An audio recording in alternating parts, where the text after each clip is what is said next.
Hi everybody, and thank you for coming to episode 33. I'm Corey, I'm the Dungeon Master. Just remember to follow and subscribe. It really helps us out in the ratings, and it really gets us out there to people who may have never heard us yet. Remember, this month for April, our Discord is free. Just shoot us an email, and make sure you're following. And we'll, without much more, here's the episode.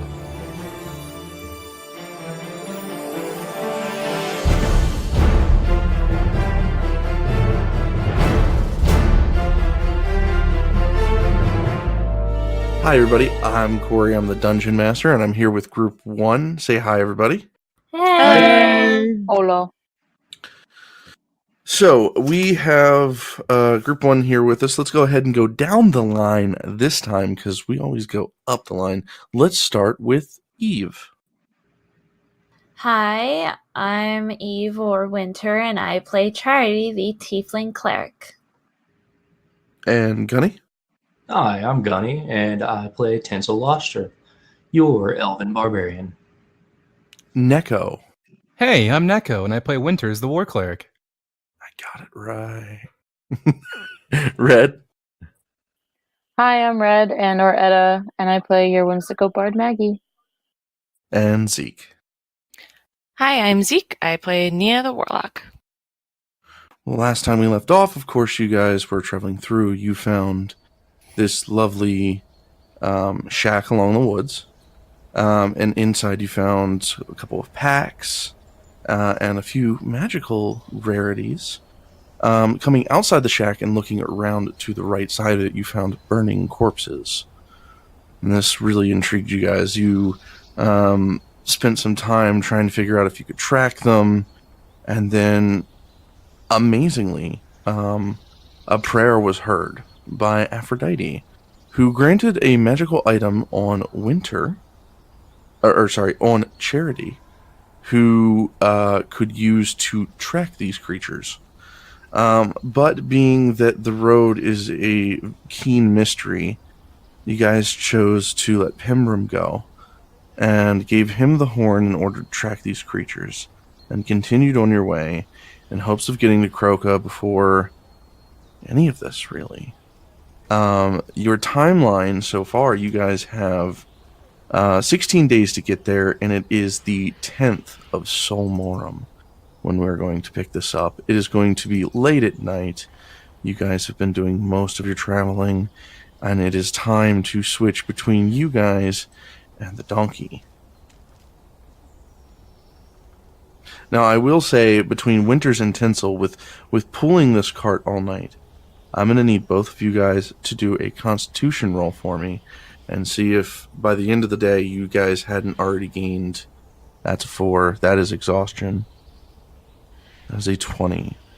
So Gunny, for the short time that you might possibly be awake, you will be suffering from exhaustion. Well, Tensel is not feeling too well. So as the travel goes on, you can start to see Tensel just slowly wearing down and putting less and less effort and sweating more and more, trying to keep this cart moving as the night starts to draw in near. Maggie's gonna notice this, and she's gonna look over to Winters and Tensel and be like, why don't we switch over the donkey and you guys now? You both look exhausted. Or at least Tensel does. I agree. Tensel, take a break. If you say so. I could really use it at this point. We should swap with Jericho. Well, first we gotta get him out of the cart. True. Tensel, look down, dropping the rope he was using to pull this cart with, and slowly make his way around to the back and wait for Winters to get there before trying to help Jericho out. Yeah, Winter's gonna follow and help you hoist out Jericho. Okay. So, you guys are in the center of Poke Plains. Well, almost close to the center. You're like a day away. I would like everybody on this cool evening to roll me a perception. Who's rolling perception? Everybody.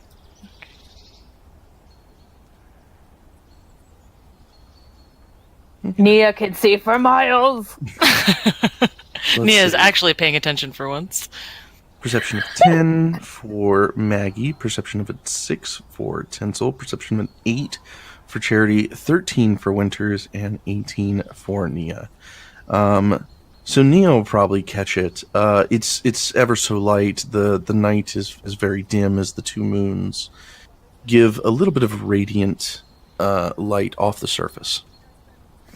And with that kind of glow about this, you're going to see the fireflies flicker through the lightly wooded areas and over the plains, kind of giving it the spectacular ambiance to it at night. Yet there seems to be a bit of mystery as the night goes on, the farther you see, the darker it gets. And so it seems almost like this rolling plain of grass.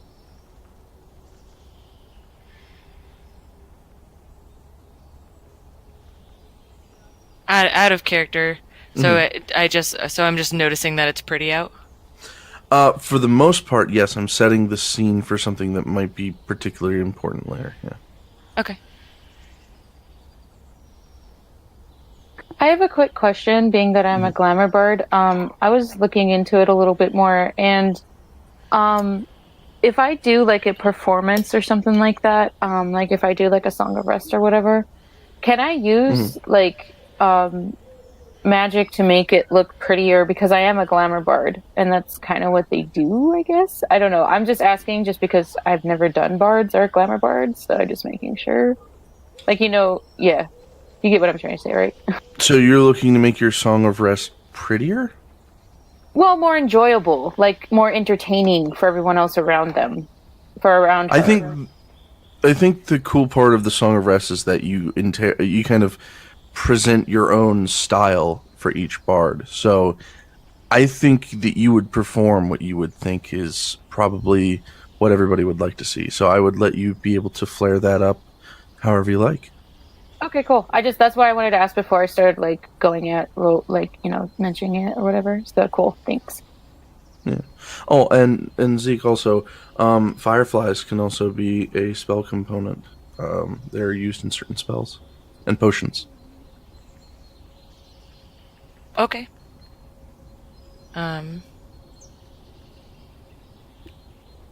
Should kind of like look over at everybody and be like, "Wow, it's really pretty out there with the fireflies." Charity will look up from her horn and probably drag her tail around her feet a little bit as she takes her hand away from her horn for the first time and looks up and goes, "Yeah, it is really pretty." Does anybody have a jar we could catch some fireflies? Maggie's going to quickly go to her side and grab a little empty potion bottle she had on her hip, and she's going to hand it to her. And then she's going to snap her fingers really happily, and she's like, "Tensel, get in the cart after you're done. I have an idea." And she's going to excitedly pull out her viola. So, Zeek, Nia, after you've been handed this bottle, Maggie is going to kind of hop away real quick. You are going to hear the clicking of a mechanism, and then you are going to feel the release of your finger as you no longer see the flickering of the flame above your head from what you have been remembered being told that your hair was on fire. Aww. I liked my fire hair. Womp womp. But before she'll you try to like catch the puzzle box as it kind of like falls off her finger. It's like, "Oh, hey, look!" Sure, give me a quick dex. Let's see how successful she might be. Right there. 9. You'll almost have it. It might fumble just out of your fingers and kind of click to the ground a little bit. She'll kind of bend over and grab it, hold it up in the air. Look, it fell off. Well, that's definitely a good sign. Can't My have fire you running hair around is gone. now. Yeah, my fire hair is gone now, though.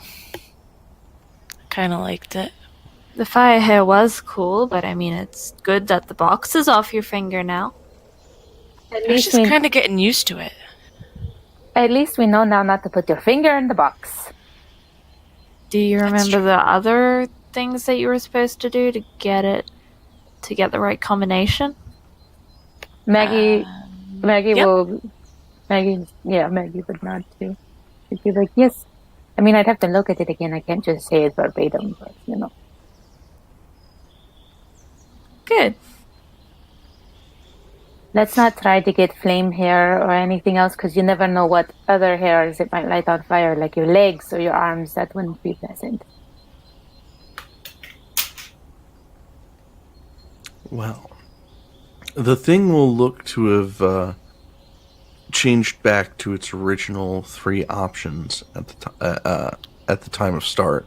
So it has the slidable triangle, the shift by the axis, and then, of course, the loose corner piece. If I remember correctly, it's the button piece that we do first. We gotta twist it first. Twist it. That's right. I'm sorry. It's okay. Are you guys picking it up and meddling with it again? As they're getting I was just assuming they were doing this as the donkey was getting hooked up. Oh, yeah, we can do that. For the gentlemen, Winters and Tensel, please give me animal handling checks as you kind of rouse this donkey and get it to the front of the cart. That is a 9 and a 5. We are going to be struggling as the gentlemen seem to have issues waking the donkey. So this might take a while. Come on, Jericho, it's time to go. You gotta make room for us now.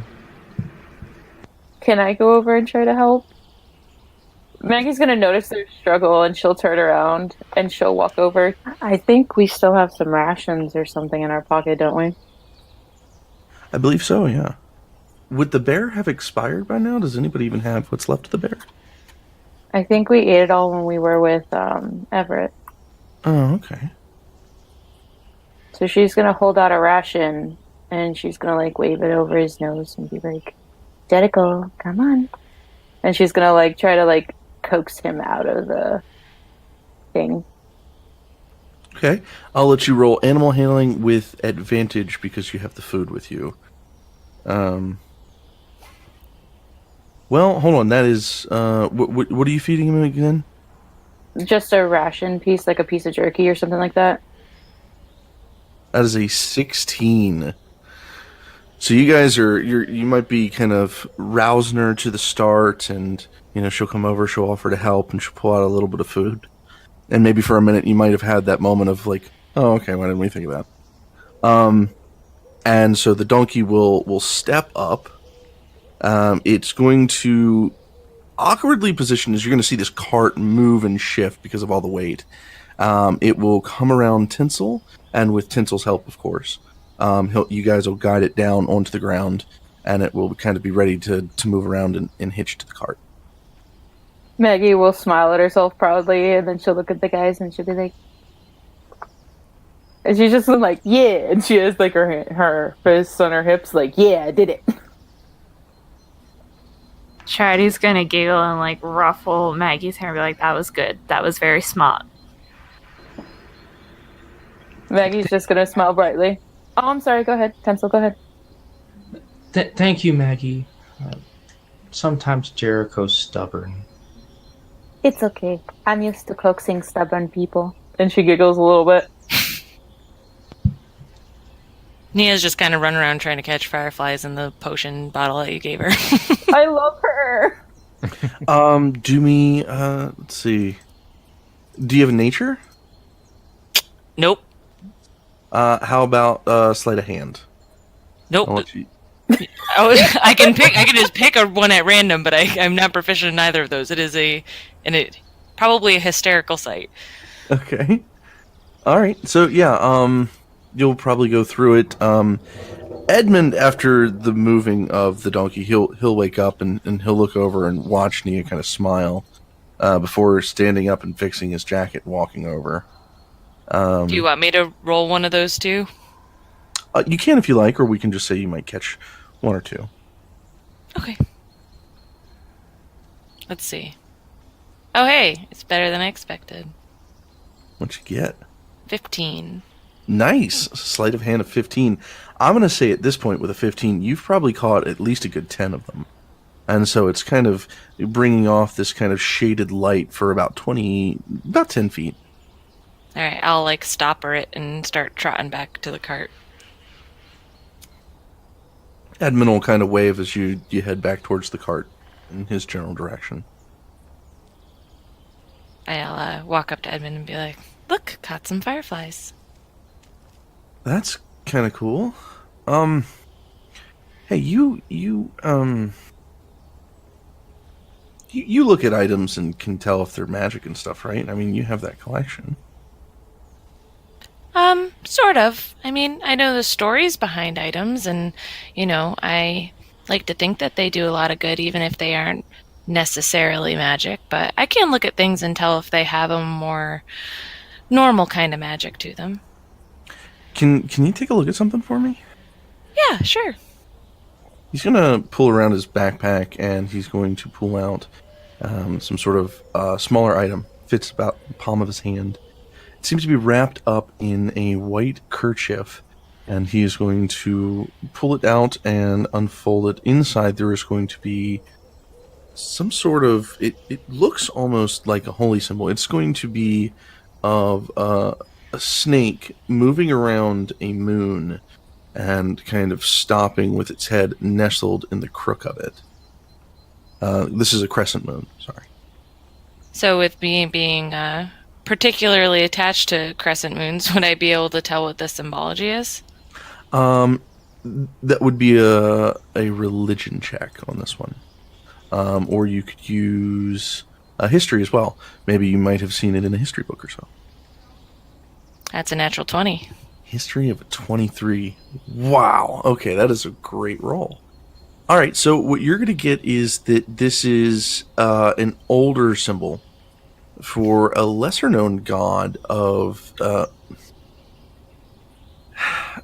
night terrors, basically. And you can kind of see that presented in the way that the snake looks a bit gnarly and just all kinds of messed up.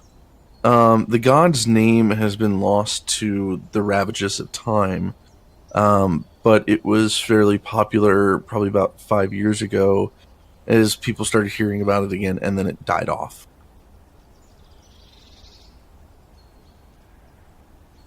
Sorry, hang on, just writing it down. That's all right. Take your time.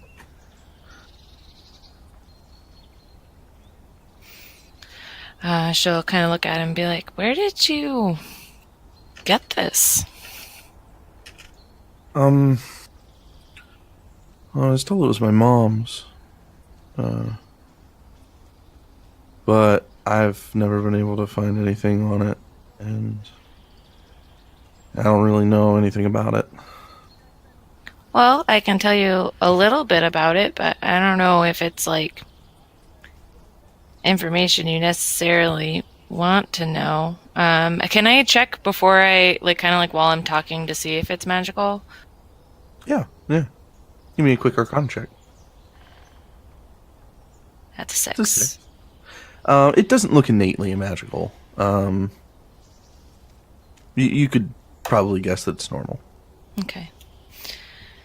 So, I mean, I don't know. I guess that's up to you. Sometimes knowing things isn't great. Mm-hmm. Do you want me to tell you about it? I mean, she's not like a murderer or anything, is she? It's not like No. to a murderer's guild or... Well, no. So this is a symbol. I mean, the no one really knows the god's name anymore. But he was the god of night terrors. Huh. And this is pretty old. Maybe she just had bad dreams. And he'll Hey. kind of nod like he's trying to make sense of it himself. Have you been having bad dreams?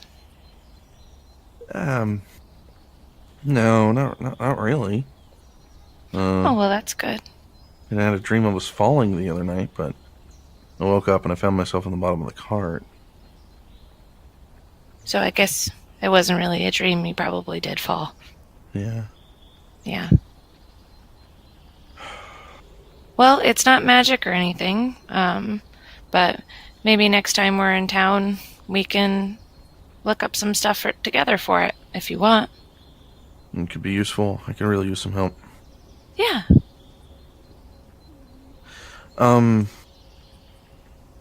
So... Sorry I've been a dick lately. I know I was kind of rude back at the end to Tensel and Winters, and I just want to say I'm sorry to everybody before I go and say I'm sorry to them. With Sebastian and everything, I guess it's just something I didn't notice. Yeah, she kind of shrugs and her tail kind of like flicks around awkwardly, and she'll kind of like, well, I mean, it's been tough for all of us, but I think we all know that it's been really tough for you. I mean, out of everybody, you were closest to him, so. Yeah. And you're, still learning and, still kind of a kid. And, maybe next time you get so upset, you won't be a dick. And then this would be a good thing. I'm hoping. Well, if you want, I can come with you, but I think it would be good if you apologize to everybody. Yeah. She'll kind of like put her arm around his shoulders and kind of start walking back to the cart. All right. In the meantime, I would say I would say Tensel and Winters, as well as with the help of Maggie, we'll get the donkey. We'll get Jericho around the side of the cart and tied up to the front of it. He seems pretty raring to go since he woke up. However, he seems once passing one of Tensel's bags, he's going to get the whiff of an apple that's been kind of opened up a little bit, so it can kind of smell it. He might nibble at the bag a little bit, so there might be a little bit of a hitch. But once Maggie catches on to him wanting the apple, it'll go with you to the front. You will get it tied up, ready, and let's see, it would say it would probably be about the time that Zeek and Edmund would return to the group. Well, Maggie would give Jericho the apple, obviously. Now I'm gonna start saying and she will look over to Tensel and she'll be like, now that we got Jericho tied up, you go to the cart and you sleep. No arguments, go. And she's gonna shoo him away. Tensel will look to her, and after she says this, he'll look kind of shamed and slowly make his way around the cart to find a spot to nestle in. Okay. Actually, I have a question. Winters isn't tired at all. So could he double time it with Jericho in the front? You could steer Jericho, which might help him around rough terrain if you were proficient in land vehicles. I am. But would that double the time or the speed we get there, or? It would increase this time, yeah. Because you'll be able, instead of Jericho, what Jericho will do is run in a straight line. It doesn't matter if there's rough terrain or not. It might move a little bit to the left or to the right, but right now it's just going to follow the road. And you as the driver, if you see a less bumpy path, something easier for the tires and what it's lugging behind it, you can kind of veer it over just a little bit, make things smoother, and you might get more time. All right. Winters is going to do that. He's going to kind of sit up on the driver's seat, pull the reins, and lead Jericho. Alrighty. Let's see here. Alright. as the night goes on, with you staying up, not being so tired, when it gets to the point where you should normally probably go to sleep, if you don't choose to go to sleep, we'll do Constitution roll. Okay. But give me a quick land vehicle roll. Use your dexterity.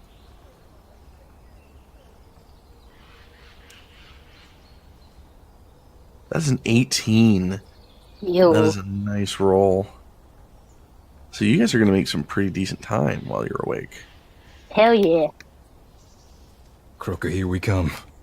By the way, when Tensel goes back to the back, Maggie's going to stay outside the cart because she wants to walk a little bit, and she's going to play... Would the Song of Rest help him rest?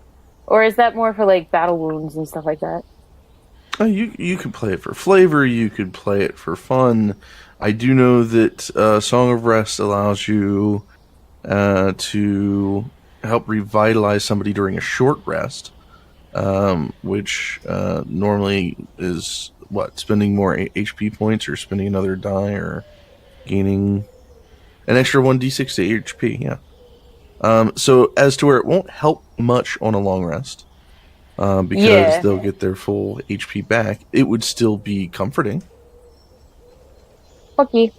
Well, Maggie's gonna play a song that's gonna try to help everybody, and and as she's doing that with the Fireflies, she's gonna see if they are Fireflies, she's gonna make them dance a little bit along with the beat, and she's just gonna try to make everybody happier, because she knows that Charity is really sad because she lost her horn. Edmund's probably going through his own things because he's a teenager, and we all go through that, and it sucks. And, Winters and Tensel kind of came into the shit show part of our journey, and she's just trying to make everyone feel better, because that's just who Maggie is. You're such a sweetheart. Okay. Alrighty, so as we start on our way, a little bit of music will be played, and some relaxation will be had. You want to give me just like a quick performance? Just kind of see how spectacular it might be. Now, one way or the other, it's still going to sound good, but... Dougie. It's a 20. Oh, wait, I still have an advantage. Shit. Oh, man, that was almost natural 20. Damn That's really good. It's going to sound really decent. Hey, that was even better, so I don't care. That's 24. As you guys are traveling, whoever is going to be awake, let's see, are we doing shifts tonight, or how do we want to do this as you guys get started? I'm sure that might be a conversation that might come up. Charity will look around and pipe up and say, I'll take the last watch since I'm up at sunrise anyway. Maggie would pipe up and be like, I'll take the first watch because I'm already hyper and I'm already here.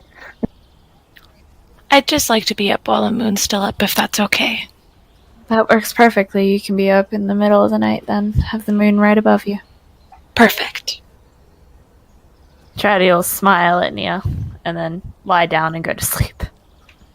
She'll kind of have that big smile on her face, just while she's looking around, kind of when you tell a little kid a good thing, but they just don't even know what to do with their face. I love it. Shortly after of Tensel getting into the cart and nestling in, he's completely passed out. And every once in a while you might hear him muttering to himself in his sleep. I guess with Maggie playing, Winter's driving, Edmund will kind of move from the back of the cart to give Tensel as much room as he needs. They'll come up in front and sit next to Winters. Charity, what are you doing? Sleeping. She's curled up probably on the floor of the cot so that everybody has room to sit down. And what is Nia doing with her time? She would be, if she's taking the middle of the night shift, she would probably be sleeping. I would assume that you would tuck your Fireflies into your backpack, or would you keep them out sitting for a little bit of ambient light, maybe? Yeah, she'd probably lay down next to Charity, and kind of snuggled up in a blanket, on her chest with her chin in her hands, and staring at the Fireflies and just nodding off.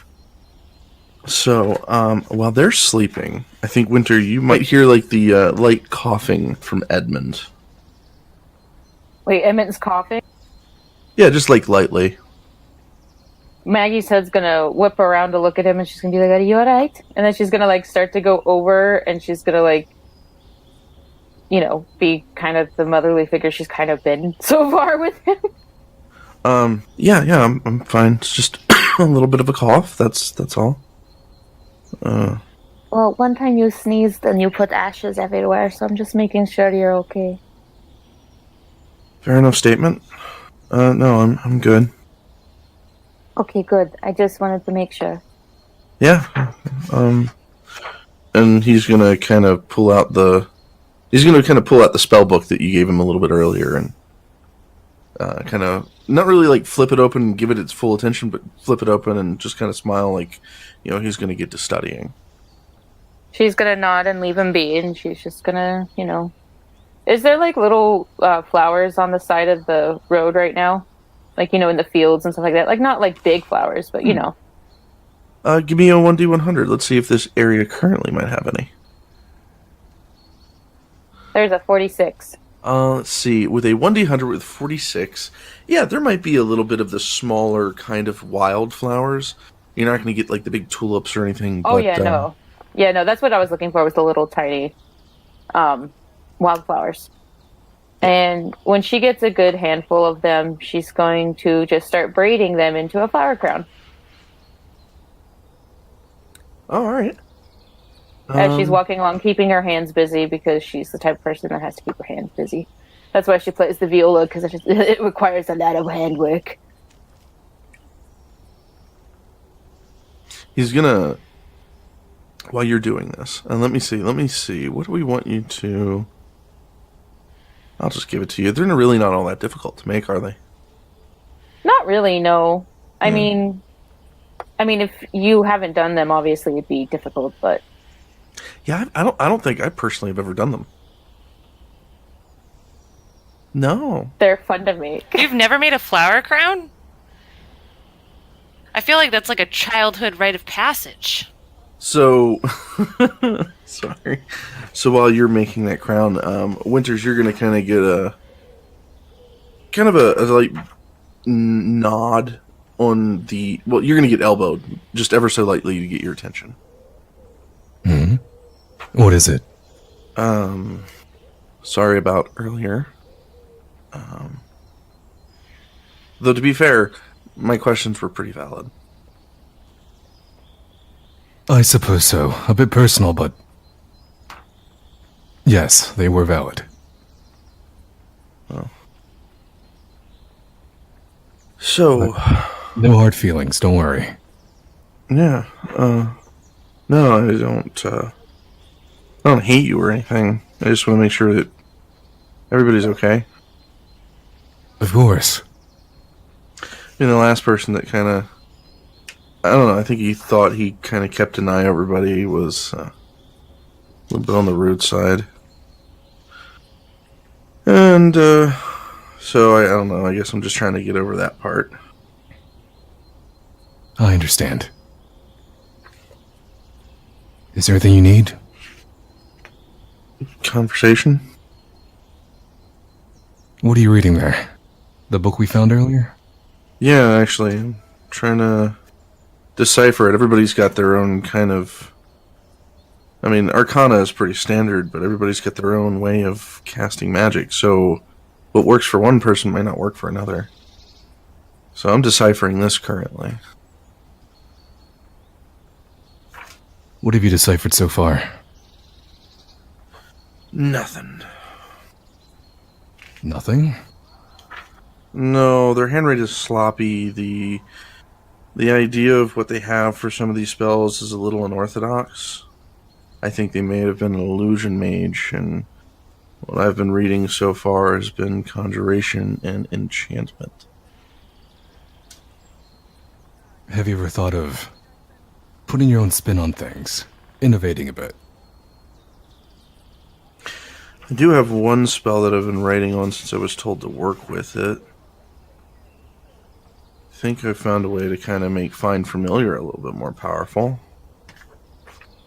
Oh? How so? I need to borrow somebody's spell ability. Or ask for help. Pardon? Well, think about it. When I use my magic, mine is based in the world itself. All of my magic at one time is full of elements. Yours is clerics, right? So you're a holy man. Your magic is holy, right? Yours comes from God. So maybe if I influence that with not only the power that I put into it myself, but with another caster, say like nature magic, or maybe even bardic magic. So it's still studying, but it's a different style, a different kind of feel to it. Her magic comes through music. Maybe by influencing it like that, I might be able to change or expand on what comes out of the spell. Or it'll blow up in my face, and it could be dangerous. Well, I myself am pretty new to this whole magic thing, whether it be miracles or the arcane, so I wouldn't be much of use. But if you need help with anything martial, you know where to find me, you know? Yeah, I might need your help eventually. I'm not the fighting kind. Kinda got picked on back there. White Gate, I mean.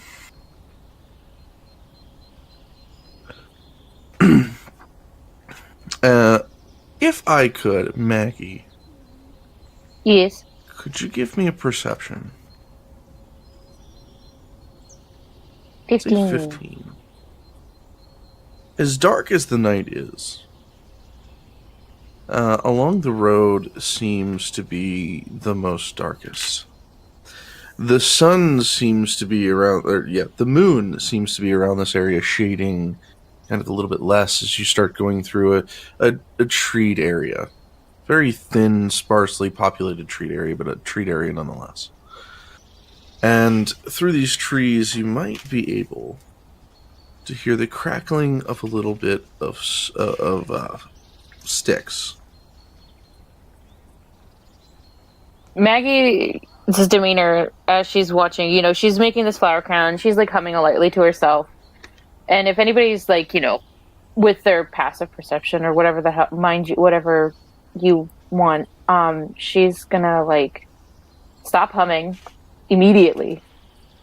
Mm-hmm. And her whole body's gonna tense a little bit, and she's gonna just stay put, and she's gonna start looking in the direction of the sticks, where the sticks cracked. You can take a look.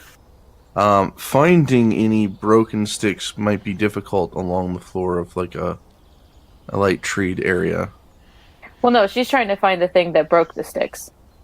You can give me another perception check if you want to stop and kind of survey the area, or an investigation check if you might want to walk up to it and. Yeah, I'm gonna do an investigation check because I'm better at. Hopefully, I'm better at those. Okay.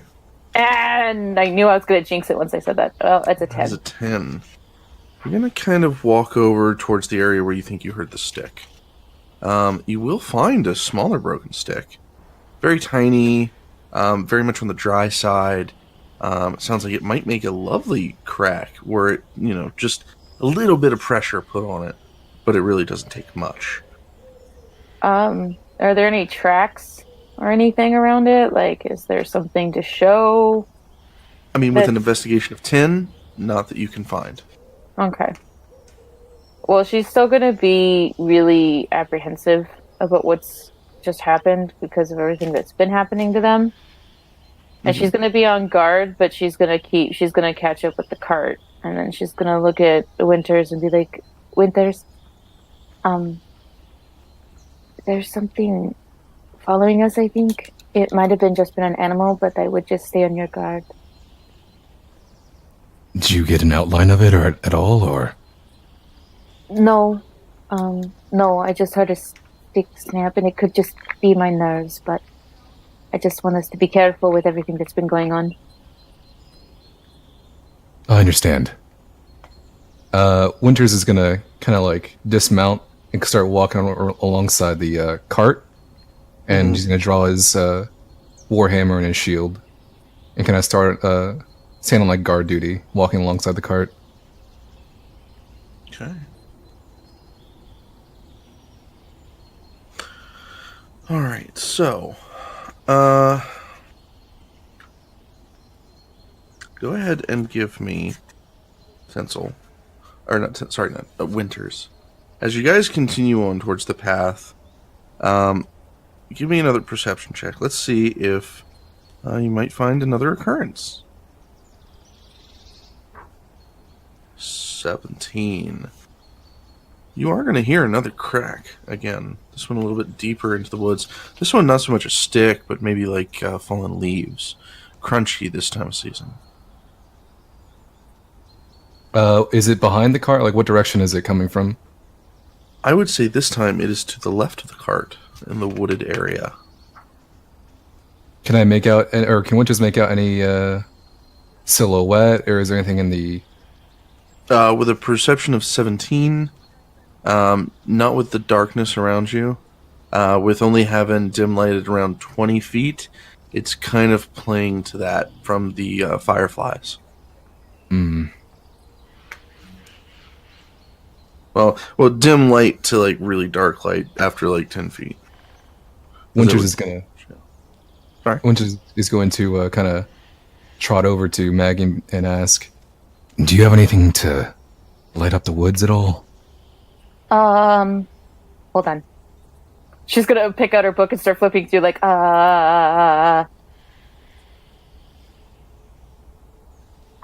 yes. And she's gonna put her finger on it, and she's gonna bring out her viola, and she's gonna play a little bit of a lively tune, like a really lively tune, and she's gonna cast Fairy Fire. Each object in a 20-foot cube within range is outlined in a blue and green and violet light. Any creature in the area when the spell is cast is also outlined in light. If it fails, what is the range? 60 feet. Nice. Where do you want to, where do you want to put that 20-foot cube? I want to put it right where the sticks were that I found. Okay. Let's see. Dexterity saving throw. Let me double check something real quick. Let me see where it's at. If there's anything whatsoever. And I'll let you know.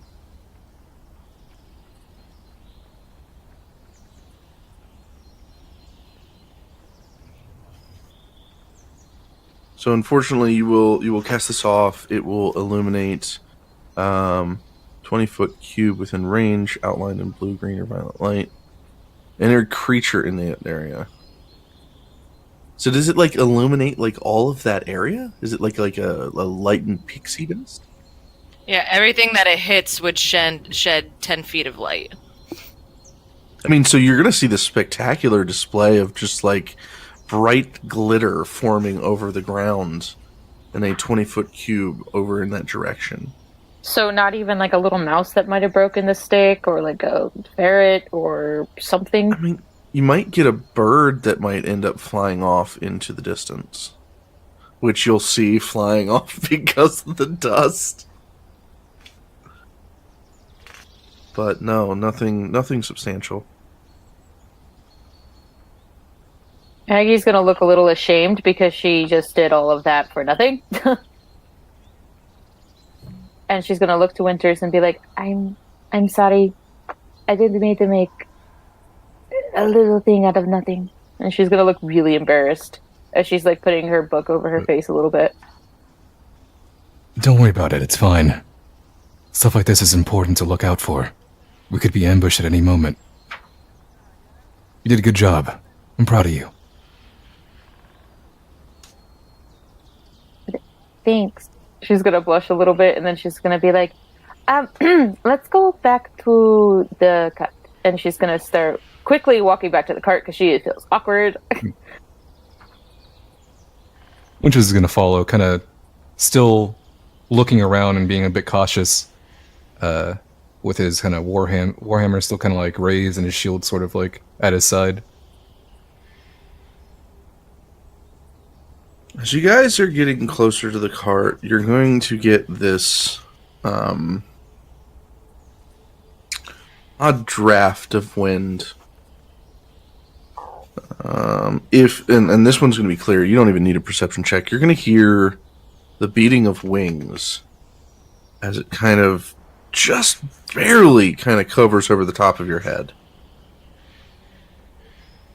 This thing is a decent size, at least from the breeze that you felt. But as you look up, you can't seem to see it.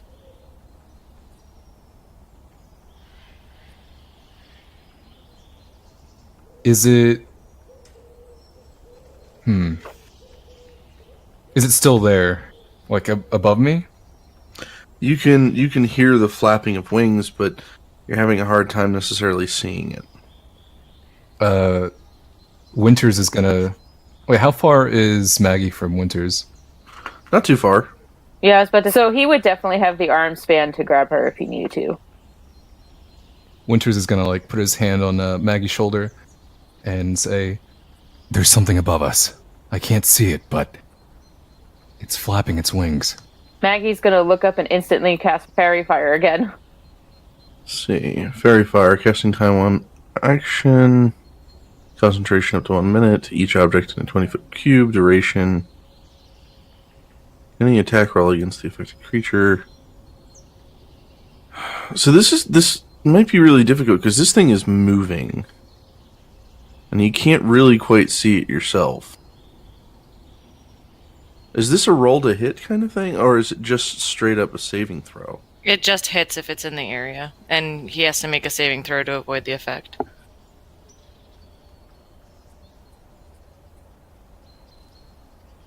Alright, so here's what I'm going to do. Give me a perception. If it is, I'd say, like above a 12, you can pinpoint, and you would probably have a better chance, which would actually allow you to probably get this thing in. Because this thing is flying. It might be hard for you to pinpoint exactly where it's at to throw that, because you only get 20 foot. That's it. You got like a little cube to kind of make this work. And as you saw in the first one, it was a little difficult. And you said it was substantial size from the way the wind hit us. So, I mean, if it's that big to make that much of a current to flock us to make it, it should be, like, easy to see unless it has a cloaking thing on it, which would make sense. See, I can't give you too much information. 14. So, yeah, I'd say you'll be able to kind of outline this thing. What you're going to see is this outlined in what color would you like to give it? It's going to be a bright mint green. Mint green. So this bright mint green, awkward-looking mixture, it's almost as tall as a humanoid. So it spans from the top of the head to the feet, probably around 5 to maybe 5.5 feet. Adorning its bodies are thinly placed feathers. It's going to have these weird 3-fingered paw-like claws at the very top of the arches of the wings itself. Horns, very thorny, are going to start from the very forehead of the creature and wrap backwards to the head of the point. Its eyes, a glaring yellow with a center of cat-like black, piercing down the center of it as its gnarly teethed beak chomp at the bit, looking towards the group in hunger. Oh boy. Winters is going to use thaumaturgy to make his voice really loud and wake up everyone. He's going to say, "Everyone, get up! There's danger." Father, what's going on? Nia would kind of jump up, startled by the super loud voice. Charity will snap awake and grab her warhammer immediately, looking for a fight. Maggie's gonna look at Edmund and she's going to be like, "Stay close to Winters or someone." Yeah, he'll nod. Let's see. So this thing, let's go ahead and I will set up a map for us. I think it's probably about time we start combat at this point.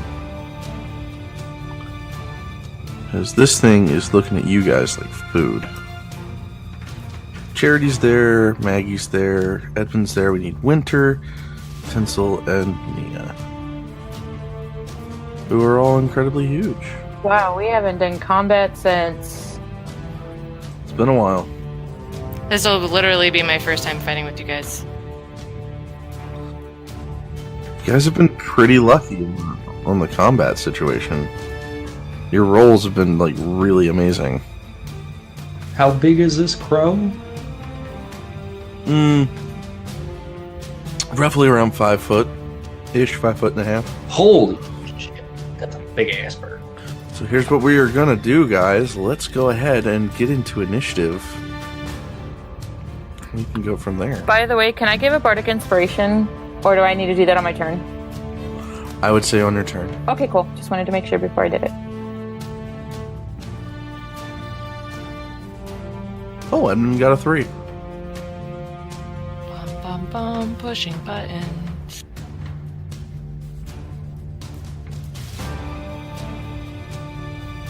Alright, I think that's everybody. Ready to go down the line? Let's see, we have Tensel at a 21st, Nia at an 18. Oh, the creature isn't rolled. We'll get to that in a moment. Sorry, guys.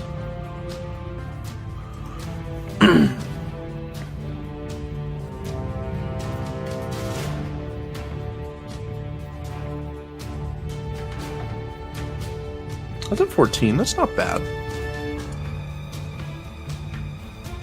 Okay, so in the descending order, we have Tensel, then we have Nia, then we have the creature, Maggie, Charity, Maggie with Maggie with a 12, Charity with a 10, Edmund with a 3, and Winters with a 3. Winters, real quick, out of curiosity, what is your dex? My dex is 0. His dex is a 13, so that would put Edmund above you. Oh, you mean right where he's at? Ability score or the modifier? The actual ability score. Oh, 10. Okay, yeah, so he's got a 13. Alrighty. So, let's go ahead with Tensel. You are farther into the back of this caravan, just kind of grabbing your stuff. It is at the front. What would you like to do? Tensel's gonna wake up sharply, look around and see what's going on. Realize there's this giant creature. Winters? What's that? And he's gonna like point a shaky finger at it.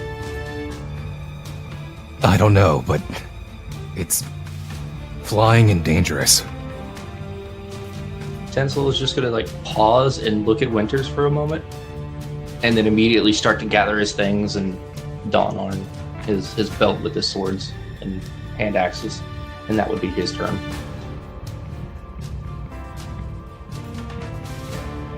All right. Nia?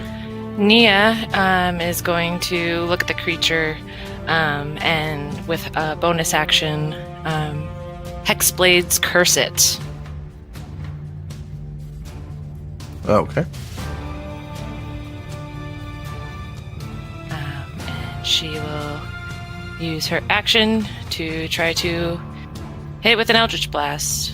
You said because it's 30 feet up in the air, right? Yeah, yes. Okay. So that she can't reach it. So that's a 7. I don't think that hits. Unfortunately, no.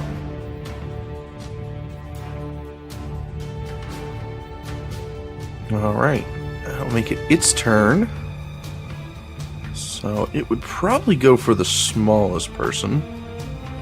Oh boy. 5, 10, 15, 20, 25. No! Is it flying 30 feet down too? Yes, it is. It is going to swoop and attack Edmund.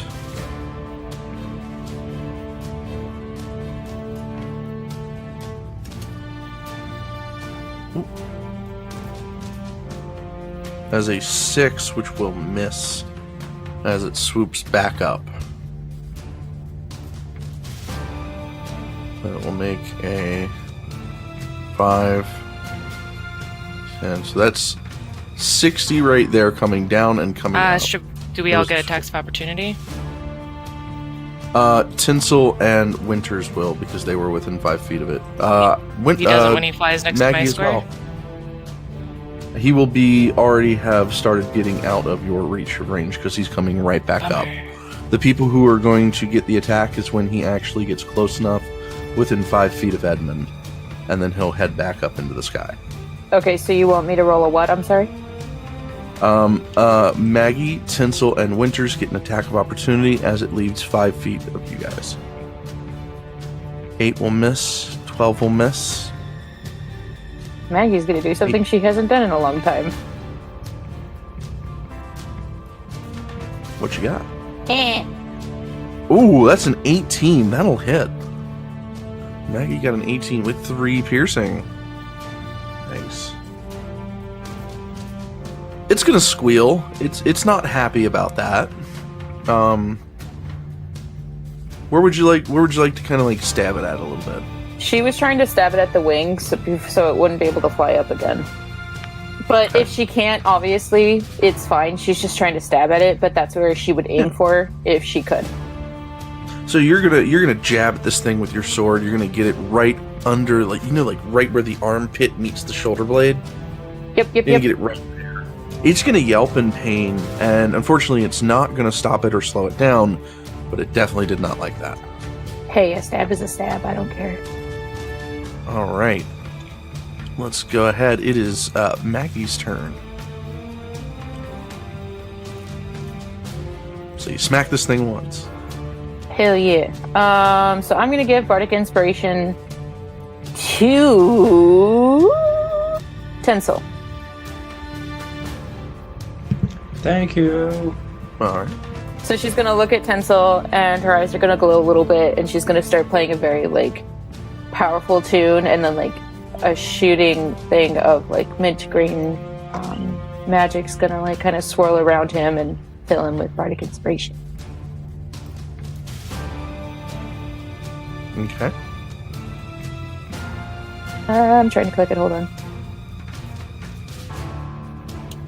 That still gives you your action and your movement. I don't need to click anything for the Bardic Inspiration, do I? I'm sorry.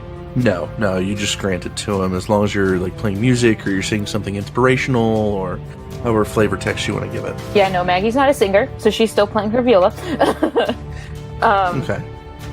And then she's going... So she'll. My real question is how would you play a viola with having just used your rapier? I think she would just drop the rapier, I guess, into the cart and go from there. Okay. Sounds good. And then there's really not much she can do. She doesn't have a bow and arrow or anything like that, so she's going to bend over to pick up the rapier again. Well, I mean, I have to keep playing, for the Bardic Inspiration. No, once it's given, you don't have to continue playing. He's got that inspirational moment that he was looking for. So you could stop that. Actually, I do want to try one spell because it is a cantrip. Yeah. I'm going to do Vicious Mockery. All right. Or, no, that's okay. Nope, I can't do that one. Never mind. You got a lot of good stuff here.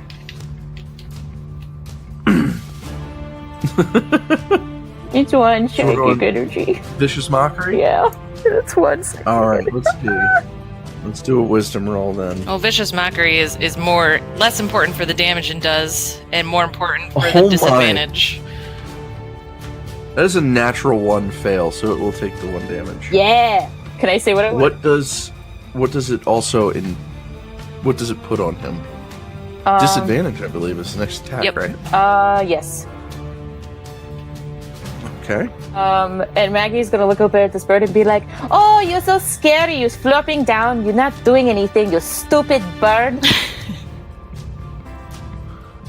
And she's gonna stick her tongue out at it and be like, You're gonna see it's tilt its head. It's kind of horns flicking around behind its head real quick. It's gonna squawk and kind of nip as it looks to you in the air. Kind of aggravated. Maggie dear, I'm worried that you're just making it angry. Or I could be just hurting its pride, and now it's focused on me. She's gonna start jumping down from the cart. That's just as bad. Where would you like to move? I'm gonna. That's classic Maggie, though. She's gonna start running it behind, away from everyone, so that she can get the bird away from them. This is Maggie, guys. I know it's not smart, but this is Maggie we're talking about.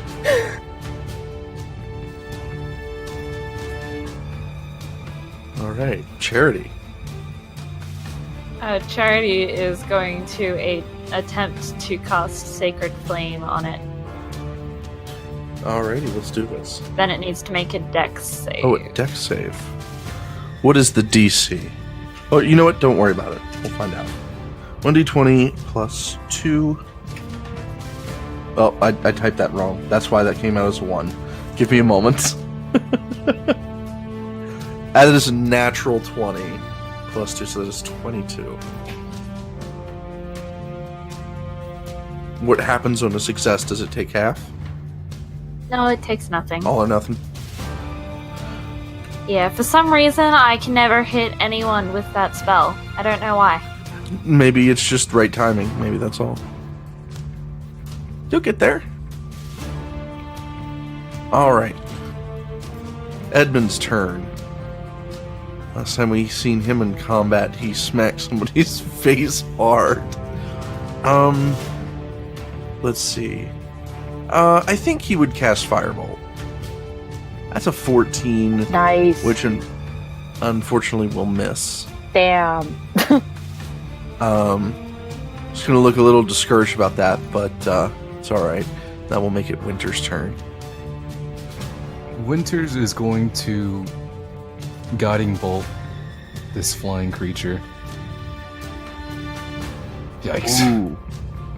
That is an 11. Unfortunately, that will miss. And is going to place a Shield of Faith on Edmund. Alright, so what does that do? Concentrate shimmering field surround. So that is a concentration. Plus 2 to AC. He's going to need that bonus. So that puts him at 13. And Winters is just like, stand behind me. He's such a squishy boy. He's got 11 armor class. That's why I told him to stick with those people. That's exactly why. Alright. Sorry, Winters. Continue. Oh, he's just like, stay behind me. And then that's where I'll end my turn. Okay. Tensel? Tensel will see as it's flying away. He'll pull a hand axe from his back and throw that at it. Alright. See, that is an 11. That will miss. And after that, realizing he can't really do much in this situation, he's going to go to guard the other side of Edmund.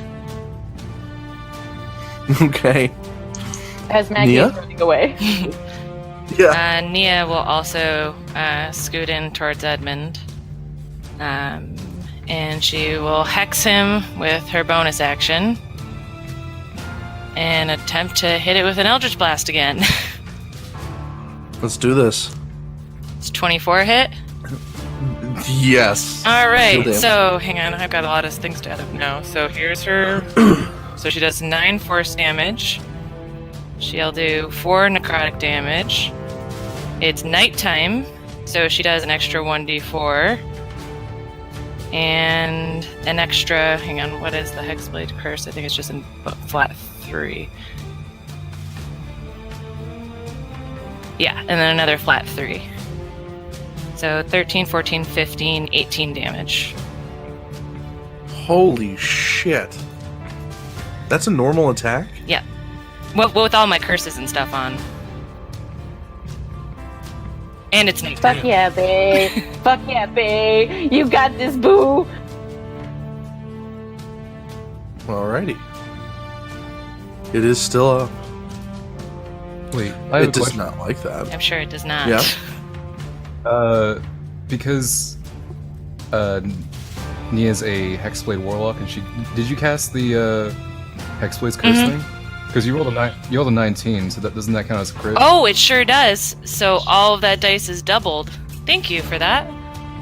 Holy Toledo. Oh, give me a second. So that's another 1d10. Another That's a 1. 1d6. Wrap self around Zeek. This is my friend. And another 1d4. Alrighty. So that's 13, 14, 15, 18, 19, 23, 27 damage.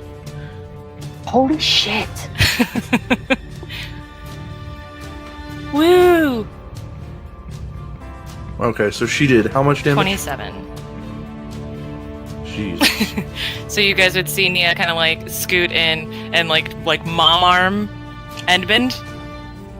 And like with one like really angry hand kind of like shoot out an eldritch blast at the creature, like, leave him alone!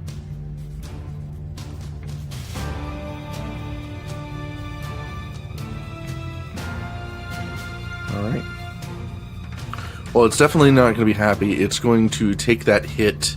It's going to singe. It's going to turn around. Its eyes, you're going to see the pupils dilate very aggressively. And it's going to swoop for Nia. So let's see here.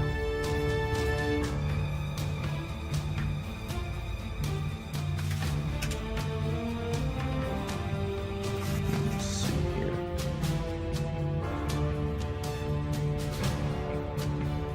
What's that?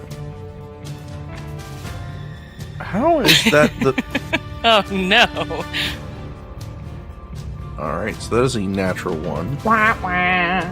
I think it might miss and land in the cart probably about here. Oh, hell yes. So is it landed on the cart, so it's like right there? Yeah, it's right here. It's landed on the Excellent. cart. So let's see.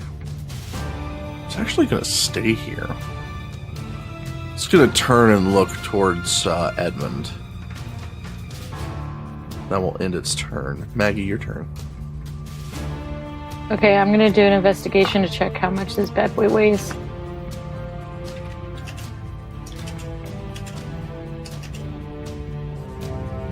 $22.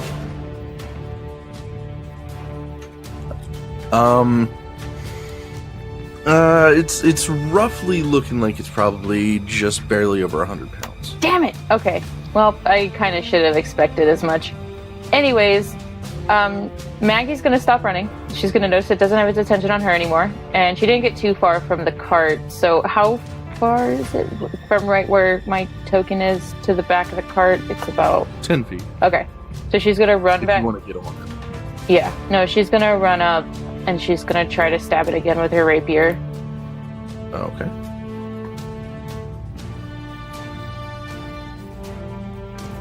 That's a 21. That'll hit. 7 piercing damage. 7 damage. Ooh. Yes. Alright. Will that be it? I mean, she's trying to get it away from Edmund, so she kind of went vicious. So she like jumped on top of this thing and like stabbed it wherever she could. So she's on top of this thing right now. Okay, so... Alright, well, unfortunately without a grapple, I can't allow you to hang on to it. I can say that you can stab it and be holding on to the sword, which is still stuck into it, which isn't necessarily like... So with a grapple, you could be flung if like, grappling check isn't perfect, so... without that, we'll just say that maybe you have your sword stuck in it. No, that's fine, because that's what Maggie would do without thinking. She's impulsive, so... Sounds good. Alrighty, will that be everything? Or do you have your bonus action you'd like to do? Or... I'm trying... well, she's going to wiggle her way to try to get between the bird and Edmund. That's the only other thing I can think she would do. Okay. I can give another bardic inspiration, right? Yes, you could. I'm gonna give it to Nia because she just did all that badass fucking so I'm like, she's gonna get some more. And I'm gonna look at her as I'm trying to kick this bird away from Edmund, and she's gonna like awkwardly pull out her viola. It's not gonna be the best song in the world, but she's gonna be like, Nia, you can do this. And she's gonna quickly play a bardic inspiration. It's not gonna sound the greatest, not as great as Tensel's sound, but she's trying.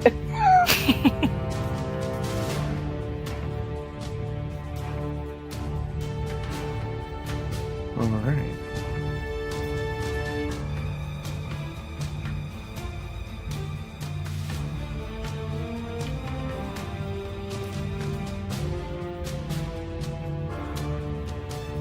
Alrighty.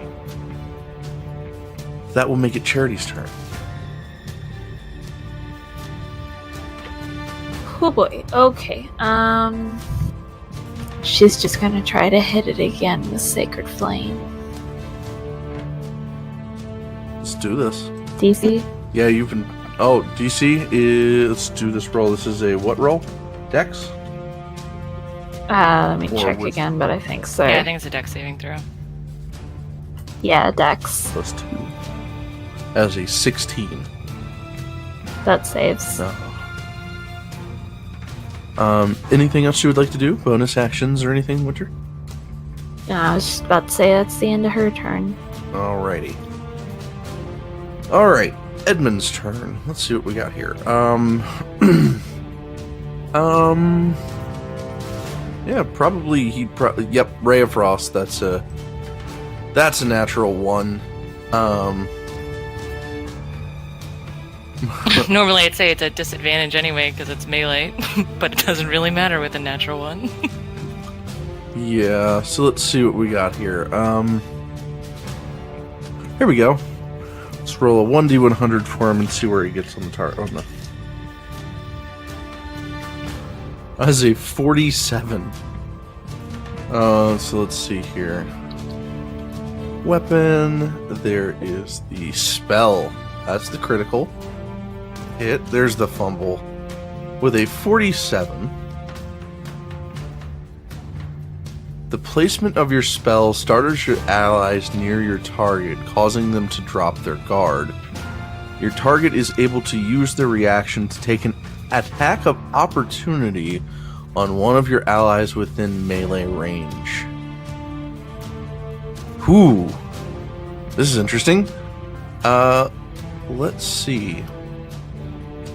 It would probably go for Maggie, which has a sword stuck in him. Fair enough. Fair enough. I would be too if I was a bird that just got stabbed by this little tiny Irish woman. It's just, it's there, it's trying to get brunch, and then, immediately, you're just sitting down to dinner, and just, you get stabbed? Yeah. This is... No, I will never come to your cart again. This is horrible service. Listen. I'm just... Listen here, Mr. Eyeball Bird. This is a 22 hit. To me? Fuck yes, it does. Alright, so let us do... a 1d10 damage. Ooh. Alright, and then a 1d4 poison. Oh no. Which is 1. You get 3. So the 1d10 got you 2, then the regular poison got you 1. Oh, sorry, that's 1d10 plus 1, so that's 3 damage. I apologize. You're good. Stop apologizing. Yeah. Cool. So that was interesting.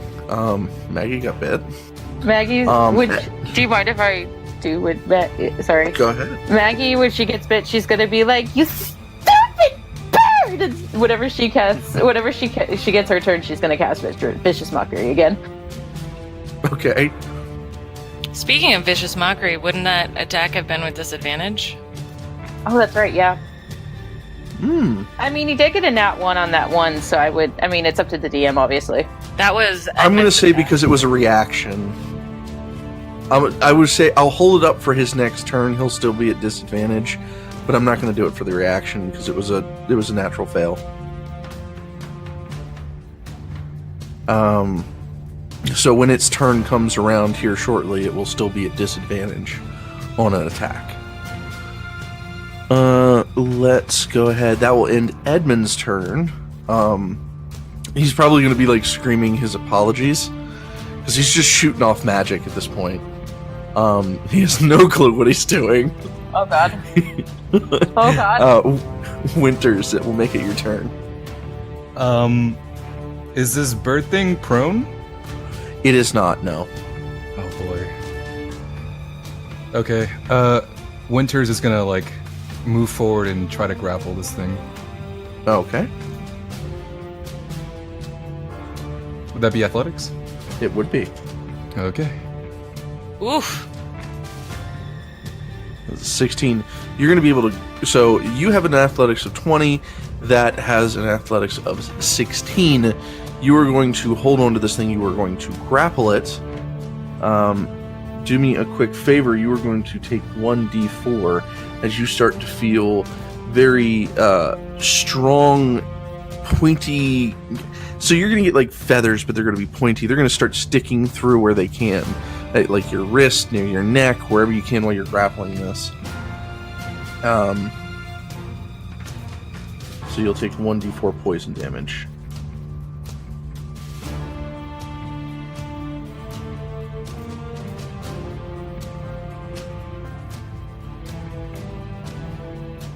Let's see here. Sorry. That is 2 damage. Okie dokie. And let's see if I have anything to do with spells. Grappled creature's speed becomes 0. It cannot benefit from any bonuses to its speed. Condition ends if the grappler is incapacitated. Condition ends if the effect. Nature. As a DM question, would we get advantage while it's grappled? That's what I'm looking at right now because I'm reading over the grappled, but it's not saying anything about. By the book, it Advantage. doesn't impose advantage or disadvantage for anybody.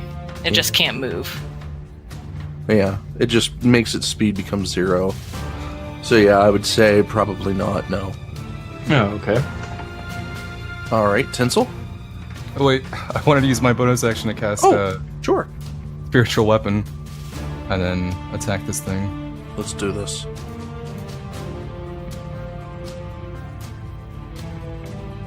That will miss. Yikes. Okay. That's Winter's turn. All right, Tensel. Now the question comes up, how would you consider an offhand attack? An offhand attack would be rolled without disadvantage, but you would not get your proficiency bonus, and you would not get your modifier added to the secondary attack unless you had the responding feat of, was it Dewielder or... Yeah. Okay. So you would be able to make 2 attacks, you just wouldn't have all the bonuses. Alright, fair enough. So, And that would use your bonus attack. So if you had any spells or anything like that that usually cost you a bonus, you wouldn't be able to use that after your offhand. alright. Seeing as how one of his newfound friends has actually gotten hurt by this thing, you're going to see Tensel's eyes almost like narrow in. You're going to see his complete stance just change. As you can tell, that something is just boiling deep within him at this point. And so activate a rage. He is going to go for 1 sword. That'll miss, unfortunately. All right, and then I think it costs you a bonus action to rage. Does it? Usually. It might, yeah. Let's take a look here. Turn. Yep. Rage is a bonus action. well, then that shall be it. He'll go to swing at this thing, and glides right over it. All right.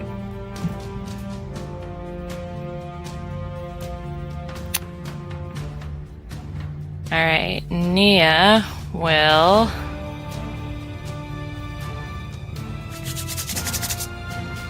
We're doing great, guys. Hit it with a sword. because she can actually do that now. Let's do this. Let's do it! I love how you rubbed your hands together. That will miss. I was going to use my inspiration. Oh, sorry. Go ahead. Sorry, I just saw the 15 and it was like DM. No, I know. I trying really hard not to talk over people because it's like a bad habit. So I was like trying to wait but still get it in before you said that. We've done pretty good tonight. Does 16 hit? That will hit. Hey, look at that. All right. Help! Exciting. So that's 12 slashing damage. Okay. And then 1d4. And then where's Hex? There you are. And then a flat 3 for the other curse. So 15, Holy shit. 21, 24. I love you. It's only when I get enough setup time. It's not normal.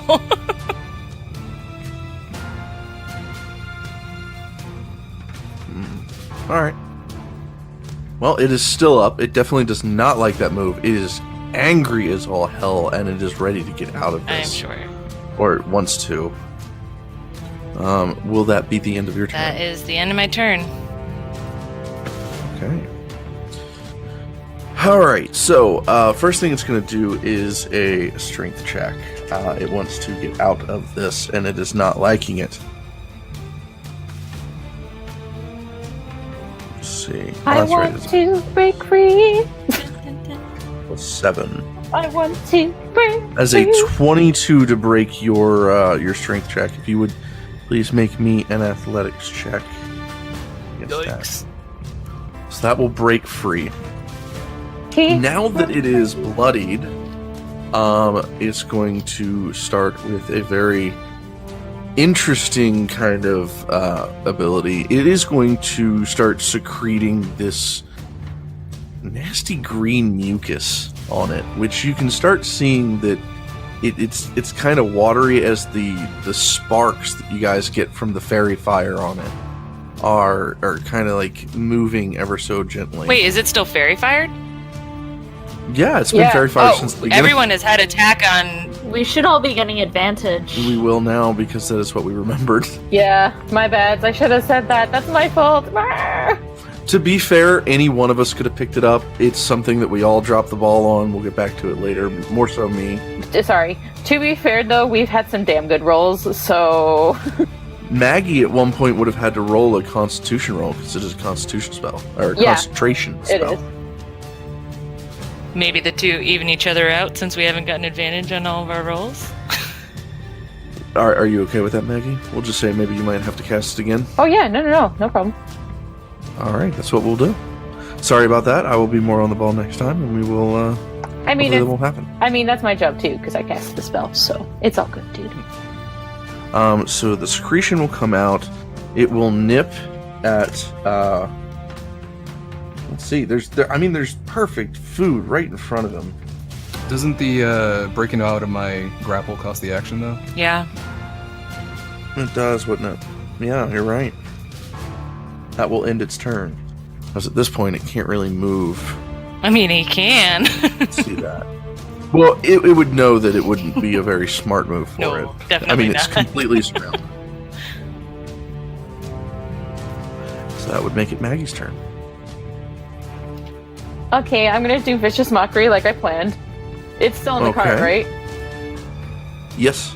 And she's gonna start beating it with its... Is its beak still on her? Like, does it still have, like, its... it bit her, so I'm just wondering, does it still have her in its mouth? No, it's just got a really toothy beak, so you got a really bad damage on it. May I ask what part of her body it bit? Let's say shoulder? Okay, so right or left shoulder? Right. Okay, so that's her dominant hand. Fuck. Okay, so with her left hand, she's going to look at this bird, and her eyes are going to glow a little purple because she's mad. And she's going to cast Vicious Mockery on it, and she's going to be like, "You stupid bird! Think you're so cool, biting helpless women!" And she's going to start beating on this thing with her hands. I don't know what to do with that. It's okay. Do you want me to do like an athletics or strength? Nah. We're just gonna let that be flavor text. Okay. Because I don't think she's like actually planning on like really trying to damage it with all of her might to the point where it might hurt her. You don't know Maggie. I just picture it as like the frustrated flailing poundings. Yeah, and vicious mockery would be what you're doing with that, right? Yeah. What's with the ones? Wisdom saving throw. Oh, Did that thing work out for you, did it? I pressed a period. That is a 14. Damn it, one above. However, you are touching it. Do me a favor. This mucus on it is going to start soaking into your skin. It is not good, it seems, as your skin is going to start turning like a weird purple. Give me a 1d4 poison damage. Shit. Okay. Okay, hold on. 2. 2 damage. Oh, Maggie. All right. Charity. Okay. She is going to be very angry at this point. Her tail is going to be flicking, so she is going to move here and then down there in front of the bird. Okay, so she'll move about 10 And- feet around the cart and just behind the cart where she can get a good advantage. Yep, where we can get to the bird, and then she is going to cast Inflict Wounds, touching the head of her hammer before swinging it down to try and hit the bird. Do it with advantage because you are flanking. Yes. That is a natural 24. 20. It's a crit. Fuck yes. Ouch, deal your damage. That's what you get for hurting Maggie. Roll it twice, right? It might do it automatically. I don't know. Yeah, I think it might deal your damage automatically, especially if you roll a natural.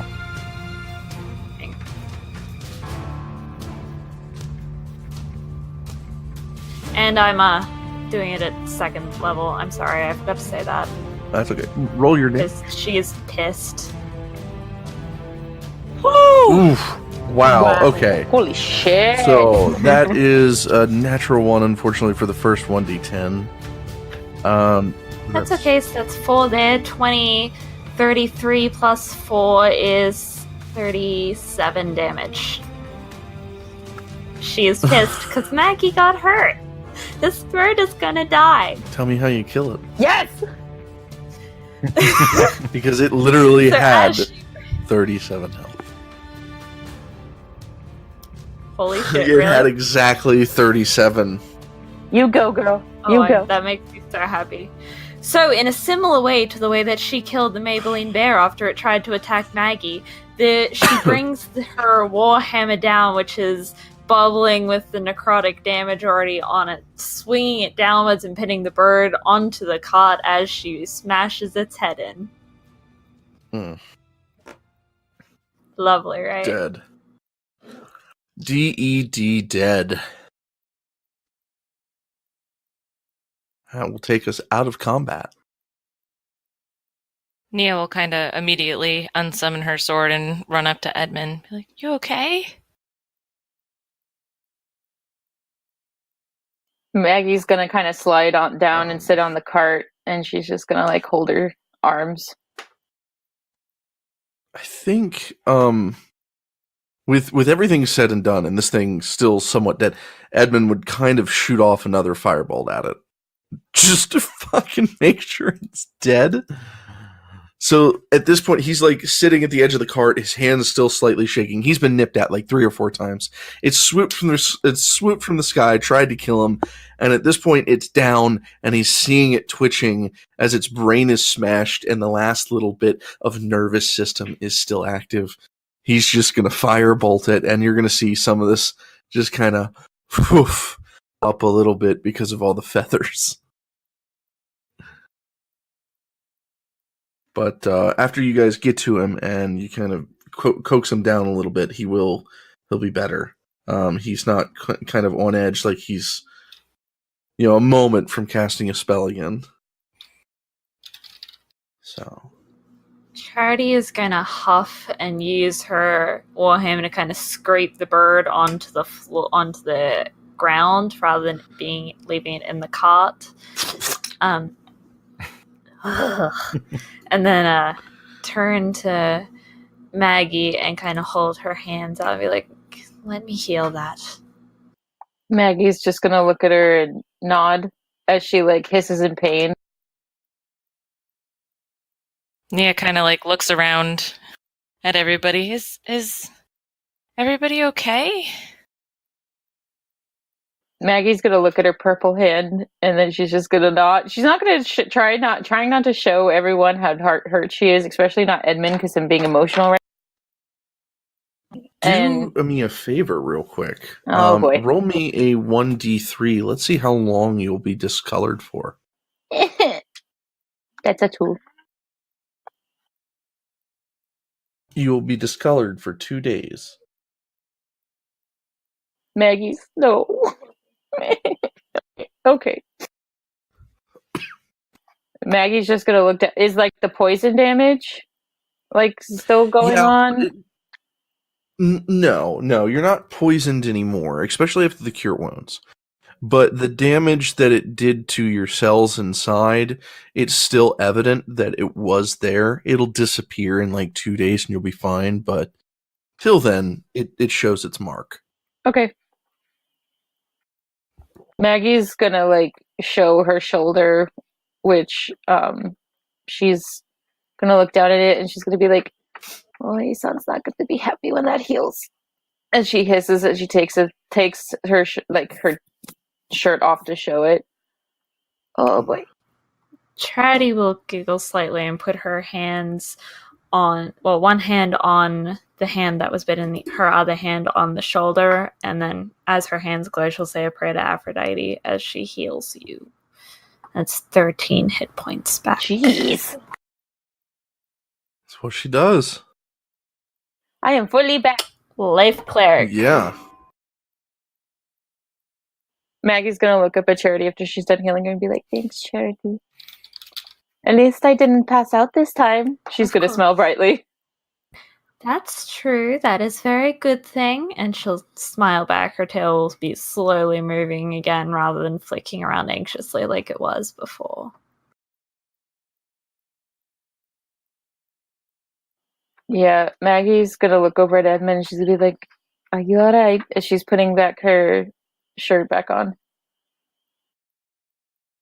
Yeah, I'm It's dead, right? Yes, it is.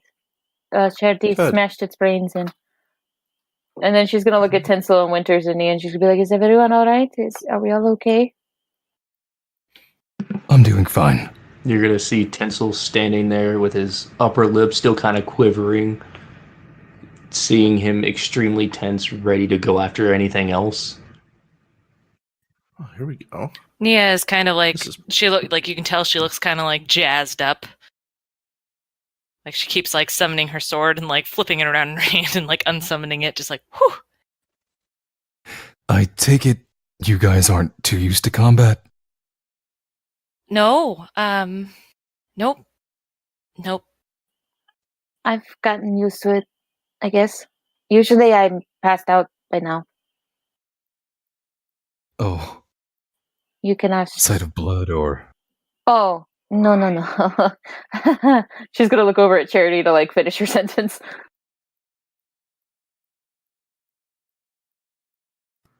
Sorry? No, like he said from passing out from blood, and Maggie was like, "No, not necessary."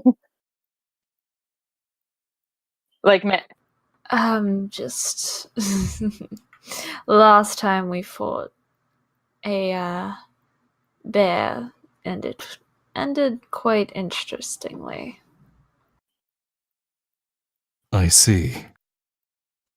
I mean, if I passed out from the blood, I would have passed out a long time ago. She kicks the bird. Please deal me more damage. Wait, you want me to? It's- What? Yeah, this is going to go through your skin. This is going to go through your clothes if you're soaking it up. Ah, It is still covered. Stop touching the bird. It has mucus. Shit! What do you need me to roll again? A 1d4. Son of a bitch. God damn it, Maggie. And then subsequently a 1d3. A 4. You are taking 4 more damage. Son of a bitch. When Maggie does this, she's not thinking, and she kicks it, and then she's like, ow, ow, ow, ow, ow, ow, and she's like holding her foot. Oh, that hurts. Oh, that hurts. She's gonna sit on the cart. Ow. Do me a favor. Let me get another 1d3. Let's see how long this one's going to last. Does it ruin her shoes? I wouldn't say that, no. You could probably wash them out. It's just, it's currently, now soaked into your clothing. A nice prestidigitation spell would do wonderful, and that will be purple for 3 full days. Maggie's gonna rip the boot off, and then she's gonna be like, God damn it! Edmund will follow up with a prestidigitation to clean you off. Thank you, He's Edmund. just going to kind of... Yeah, he'll move up from the back of the cart and kind of step up and snap his finger real quick. Thank you, Edmund. She's gonna pout as she's holding her toes, like, God damn it, why do I do these things? That's what she's gonna be saying underneath her breath. Why do I do these things? So I need Charity, Maggie, Tensel, and Edmund to roll me a 1d100. Oh boy.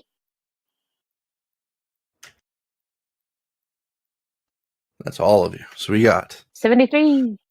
Maggie with a 73, Charity with a 75, Edmund with a 76, and Gunny with a misinformed roll. There we go. 86. Instead of typing it, y'all could just use the dice I roller. did do that. It makes life so much easier. I do that. Yeah, that's what I did before. That's why I didn't know how to do the R thingy. I was like, what? So here's what is going to happen. What you are going to see, a awkwardly rainbow source of magic, and it's kind of finding its way over in this general direction towards you guys, in kind of a weird zigzag kind of, motion, kind of awkwardly, like that. Maggie. Where's my game? There it is. Maggie's gonna look at it like, what the fuck? Is it coming towards Edmund, you said? It is. Yes. Okay. It seems to be zigzagging and wig-wagging any which direction it can, getting towards Edmund. Maggie's gonna step in front of him. Yeah, Nia would too, and Charity will yank Edmund behind us. and put her shield up. It will zigzag up to you guys, and slowly it will go up and over you. Can I try to hit it? If you would... Yeah, Tensel would try You to may. swing at it. Go ahead. It's a 19. 19 and 18 will miss, as you both find out it has no physical form. Okay, so at this point, Maggie's gonna jump on top of Edmund and like scrunch him up as much as she can underneath it and be like, no, you will not have this child. So you're just like laying on top of him, kind of like a military man who's like jumping on like a grenade. Yeah, basically. And she's like stuffing his limbs underneath her so it doesn't touch him. Okay, so it will kind of go around you. You will see it. You actually witness, Maggie, as it comes towards the ground, and you see it sink under the earth. Oh, hell no. She's gonna try to like flip it to where she's on the ground. It will get his arm just before you can. Because, I mean, he has no clue what you're doing. You're just yanking him. And he's at least 112 pounds minimum. And, Maggie's not the strongest person in the world. Nah. Would it be in acrobatics? I'd say it'd be more of an athletics check. Okay. But I will say that it's going to be unlikely because of the speed it's using. No, I just want to try it though. Yeah, sure. The chance. Athletics. Okay, let me see what this is. Oh no, Maggie. Oh, honey. What you got? That's a 3. I was expecting something, so I'm glad. Sorry. Oh, Maggie. So that is a 3. Yeah, so unfortunately that will not be enough. I figured, but it was worth a try. This magic will, of course, be. It seems to be drawn to him almost as it sees that, his body is in the midst of a transition, I think, and so it will attempt to be consumed, and it will alter his physical being in a way. You're going to watch as the skin shifts, his hair grows ever so much, and you're going to see as he's going to age 10 years in front of you. Maggie's gonna jump off of him, and then she's gonna be like, "Oh God!" And she's like slowly steps back because she probably jumped back to where she's like in front of Nia, and she's gonna be like leaning up against Nia, like, "Oh my God!"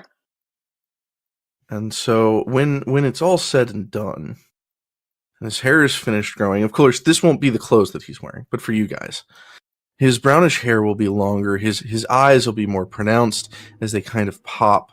He'll have kind of a gentle, almost a slight nature to him, where it wasn't quite present as a child. That he's not the buffest of people. He's never been. So when he changes, he's not really struggling in his clothes. They kind of still somewhat fit. They're just small in length. And he's. I think at this time says he was what? He was 10, 11-ish? So with 10 years more, he's now standing as a 20-year-old in front of you guys. Maggie's gonna like pull at her own.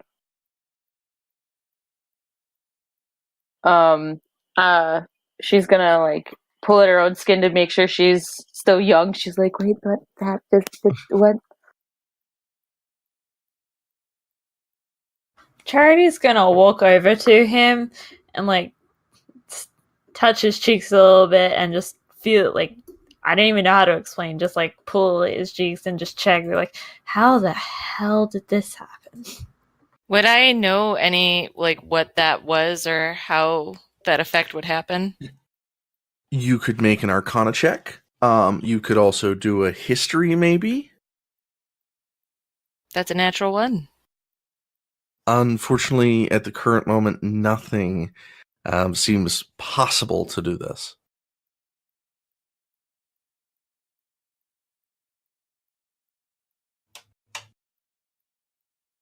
Or maybe you feel like maybe you don't have the right information in front of you. I will say this, there is definitely a feel that you could potentially know more later if you did some studying.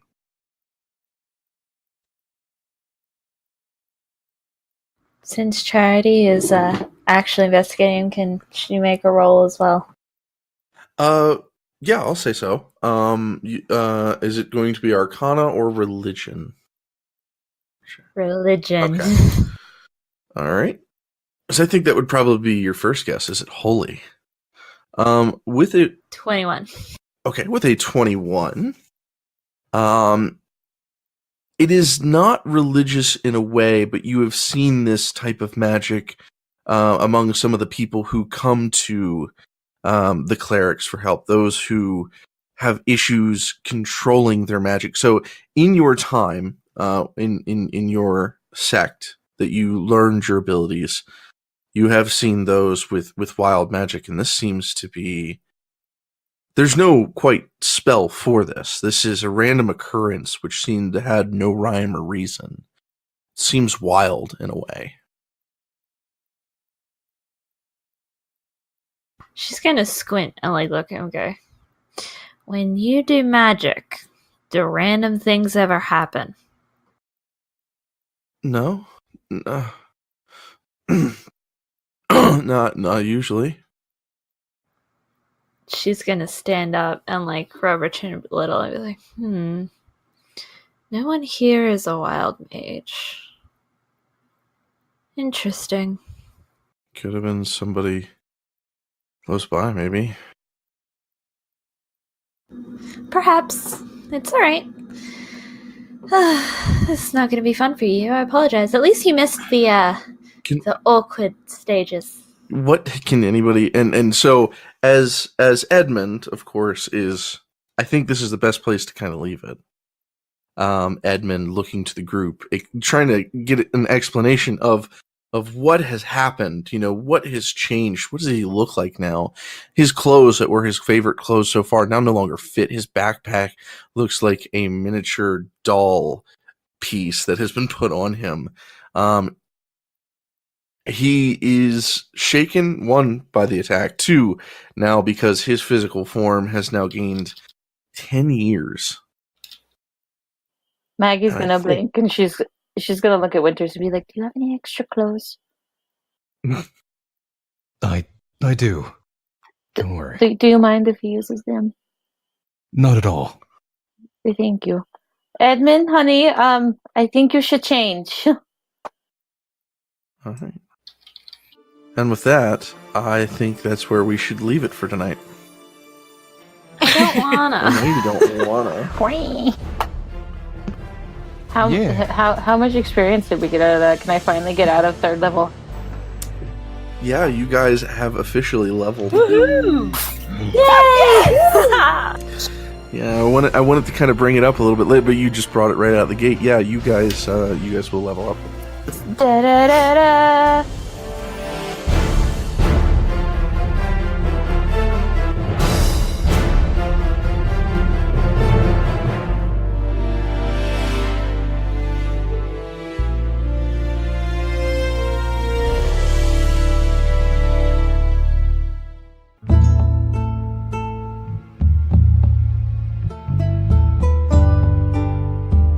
Hi everybody, my name's Corey. I'm the Dungeon Master for Opportunity Roll.